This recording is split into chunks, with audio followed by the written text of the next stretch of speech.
कुछ दिनों से ही रानू चिड़िया की तबीयत खराब थी। रानू के दो बेटे थे, कुक्कू और जूजू। कुक्कू बड़ा बेटा था और जूजू सबसे छोटा बेटा, जो अभी तक 2 साल का भी नहीं हुआ था। रानू आखिरी सांसों पर कुक्कू को बोलती है, कुक्कू कुक्कू बेटा, मुझे पता है कि मेरी स्वास्थ्य ठीक नहीं है। काफी दिनों से मैं अपने अंतिम सांसें गिन रही हूँ। मुझे पता है कि मेरे स्वास्थ्य के बारे में किसी भी चिकित्सक को नहीं पता है, पर मैं तेरे छोटे भाई की सारी बातें तुझे बता के जा रही हूँ बेटा। ये जंगल बहुत जालिम है, तुझे कोई भी दाना नहीं देगा बेटा। तुझे खुद उठना पड़ेगा और अपने भाई के लिए और खुद के लिए दाना जमा करना पड़ेगा।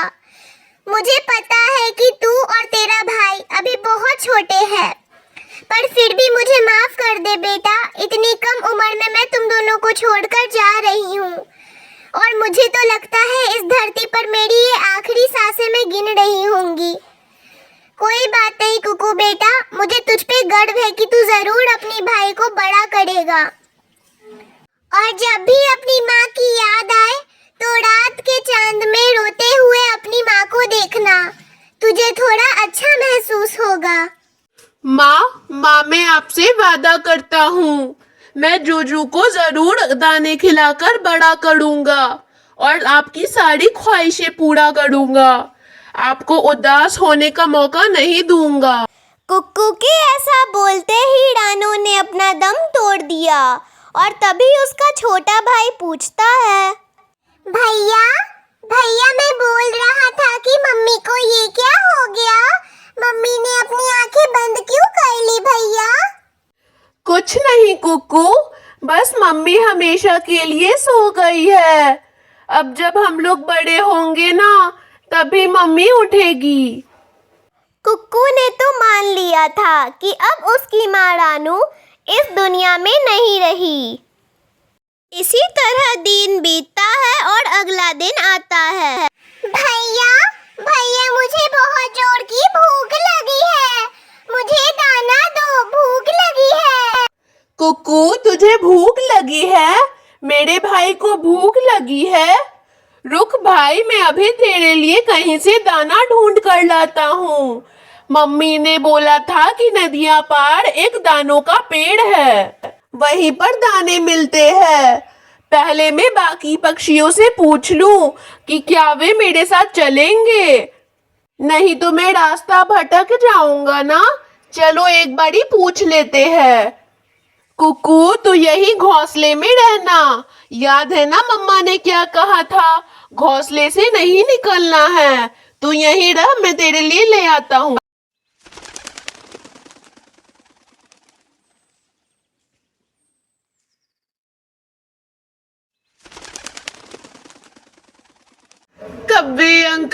कव्वे अंकल, आपको तो पता ही है कि मेरी माँ अब इस दुनिया में नहीं रही और मेरे पे ही सारी जिम्मेदारी आ गई है। मेरे छोटे भाई जूजू को भूख लगी है, उसके लिए मुझे कुछ दाने चाहिए। क्या आप मेरे साथ जंगल की तरफ दाने लेने चलेंगे?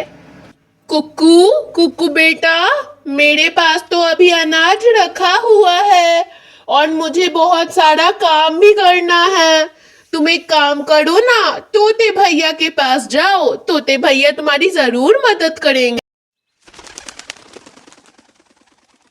उसके बाद कुक्कू तोते के पास जाने लगता है।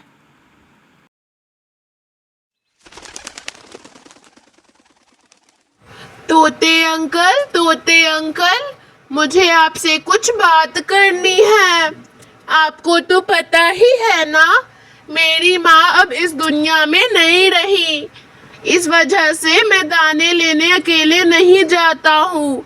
कहीं मैं जंगल के बीच भुला गया तो क्या आप मेरे साथ दाने लेने चलेंगे तोते अंकल? मेरे भाई जोजू को बहुत जोर से भूख लगी है, बेचारा भूख से कलप रहा है। कुक्कू, आज मेरा आराम करने का समय है और मेरे बच्चे भी मेरे साथ रहना चाहते हैं और मेरे घर में तो खूब सारा अनाज पड़ा है, तो तुम अकेले ही चल जाओ। फिर कुक्कू वहाँ से उड़ के चला जाता है। माँ तूने सही कहा था, ये दुनिया बहुत मतलबी है। मुझे किसी ने भी अन्न का एक दाना नहीं दिया, पर मैं अपने भाई के लिए कुछ भी करूँगा और अपने भाई के लिए दाना लाऊंगा। माँ, जहाँ से आप दाना लाती थी मैं वहीं पर दाना लाने जा रहा हूँ। माँ, अरे मुझे तो यहीं पर मकई के दाने मिल गए। एक काम करता हूँ, यहीं से मकई के दाने उठा लेता हूँ, ज्यादा दूर जाने की जरूरत ही नहीं पड़ी। जूजू जब मकई के दाने देखेगा तो बहुत खुश हो जाएगा। उसके मकई के दाने तो मन पसंदीदा है, एक दो यहाँ से ले जाता हूँ।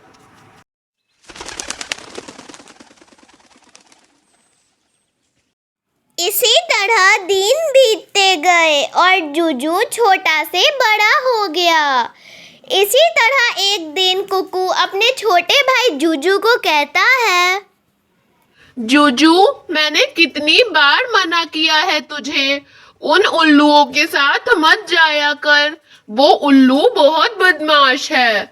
उल्लू हमारे लिए अच्छे नहीं होते। पर तू सुनता कहाँ है, बस अपनी ही मनमानी करते रहता है। माँ ने हमें क्या कहा था जूजू, तू अपने बड़े भाई कुक्कू की बात जरूर मानना, और मैंने तेरी बहुत जिम्मेदारियां उठाई है। पर कुक्कू, तू तो मानता ही नहीं है। भाई, अब मैं भी बड़ा हो गया हूँ, अपना हुक्म ज्यादा मत चलाया करो। आप बड़े हो तो इसका मतलब ये नहीं कि आप मेरे सर पे ही बैठे रहोगे। मुझे अपनी मनमानी भी तो करने दो, मैं भी तो दुनिया को देखूं, पहचानूं कि आखिर दुनिया है कैसी। बस एक ही घोंसले में बैठा रखते हो मुझे, कहीं आने जाने भी नहीं देते हो। इसी तरह मुंह घुमाकर जूजू वहां से चला जाता है और कुक्कू को ये बात बहुत बुरी लगती है।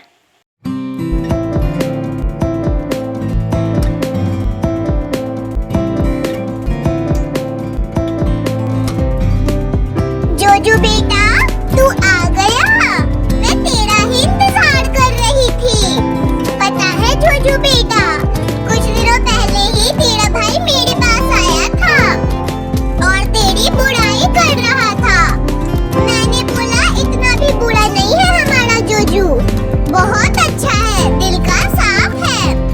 जूजू बेटा, वो बोल रहा था कुछ दिनों में मैं उसे घर से निकाल दूंगा। वो तुझे घर से निकाले इससे पहले तू अपने घोंसले अपने नाम कर ले। हो सकता है तेरी माँ ने छोटे बेटे को घोंसले रखने का इजाजत दिया होगा और बड़ा बेटा झूठ बोल रहा होगा। तुझे इन सब के बारे में क्या ही पता है। तू एक काम कर, जा और अपने भाई से कह आप अपना कोई और ठिकाना ढूंढो, मैं इस घोंसले में रहूंगा। हम इकट्ठे नहीं रह सकते यहाँ पर। ठीक है, मैं अभी जाता हूँ। आपने बात तो बिल्कुल सही कही।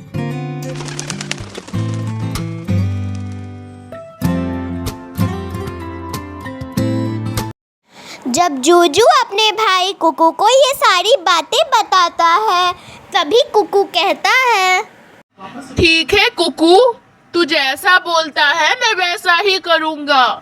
मैं इस घोंसले को छोड़कर जा रहा हूँ, क्योंकि माँ ने बोला था अपने भाई को मत दर्द देना, इसलिए मैं तुझे दर्द नहीं दे रहा।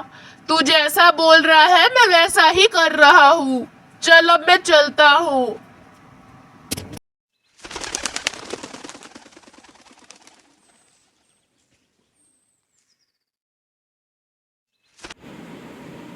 इसी तरह आधा घंटा हो जाता है और फिर जूजू को महसूस होता है कि उसके भाई कुक्कू के बिना उसका दुनिया में कोई नहीं था और वो कितनी बड़ी गलती कर बैठा था उसको ये भी नहीं समझ में आता। इसीलिए बोलते हैं बड़ों की बातें हमें हमेशा माननी चाहिए।